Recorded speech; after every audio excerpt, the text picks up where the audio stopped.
Welcome to the beginning of our module on the SQL language. Today, we'll start delving into this powerful language that underpins all of our data-intensive world. SQL has become the standard for managing vast amounts of data effectively, and so is integral to nearly all areas of our digital lives: healthcare, finance, e-commerce, social media, and much, much more. The story of SQL begins with relational algebra. As we've discussed, relational algebra provides a rigorous mathematical foundation for working with data. Now, SQL brings these principles into the realm of practical use, translating complex theoretical concepts into a user-friendly language that we're going to learn about. SQL's journey began in the 1970s at IBM, where a team led by Donald D. Chamberlain and Raymond F. Boyce designed the first initial version of SQL, then known as SQL, based on Codd's original work on relational algebra. During the 1980s, relational databases and SQL began to gain more recognition. The declarative nature of SQL, which allows users to focus on what they want to do rather than how, set it apart from other ways of dealing with data. As an example, consider finding specific data in a database. Suppose you want to get a list of all employees that make more than $50,000. In older systems, you would have had to specify an algorithm to search through linked lists or hierarchies of data in your database to find the relevant records. In SQL, on the other hand, you just write a simple statement that specifies which data you want. Select star from employees where salary is greater than $50,000. We'll learn more about this as we go. Now, this statement is a direct translation of the select operation from relational algebra, which directly denotes the subset of employees where salary is greater than $50,000. What you want rather than how you need to get it. SQL over this time was standardized by the American National Standards Institute, ANSI, in 1986, and by the International Organization for Standardization, ISO, in 1987. Concurrently, commercial database systems like Oracle began to grow and gain traction, solidifying SQL's position in the industry.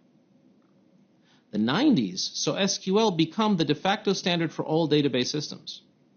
The SQL 92 standard expanded the language significantly, introducing features like schema manipulation and transaction controls.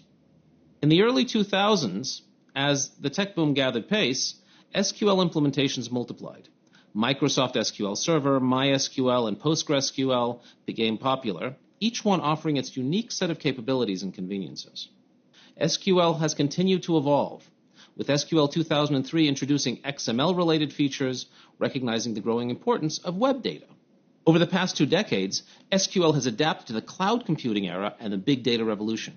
Modern SQL systems now offer distributed processing, real-time analytics, and integration with machine learning platforms. As we've seen, over time, SQL has evolved and diversified.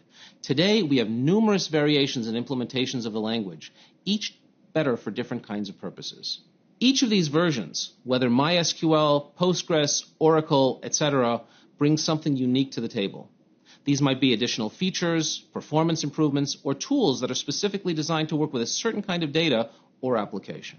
But at the heart of every single version lies the core SQL language, a common set of basic commands, functions, and principles that has remained consistent across all SQL dialects.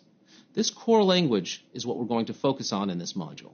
Now, the simplicity of SQL hides an enormous amount of complexity underneath, inside the Relational Database Management System, the RDBMS, which implements SQL. The key components of an RDBMS are a query parser, a query optimizer, and a data storage manager. So when you issue an SQL command, the query parser first checks the syntax of your command, validates it, and then converts it into a query execution plan, which says how to execute the query. This plan is a sort of a map of all of the steps the system needs to do to execute the query. The query optimizer then examines the query and the query plan to find the most efficient way to execute the query. It considers many different factors, including the size and number of the tables in the database, the number of records involved in the query, the indices that might be available in the database, then the current load on the system, and much more. Now, finally, this optimized plan is sent to the data storage manager, which executes it. This manager works with the database storage system to fetch or modify the relevant data. Any results are then returned to the user. This multi-stage process is very complex. The genius of SQL and its foundation, relational algebra, is that database users almost never need to think about any of this. You can just specify the data, what you want to do with it, and the RDBMS will do the rest. In this module, we'll explore SQL's powerful data manipulation capabilities, sophisticated primitives for defining and manipulating data, and how to build complex databases and queries on top of it. I look forward to guiding you through this journey. Let's dive in and explore the exciting world of SQL.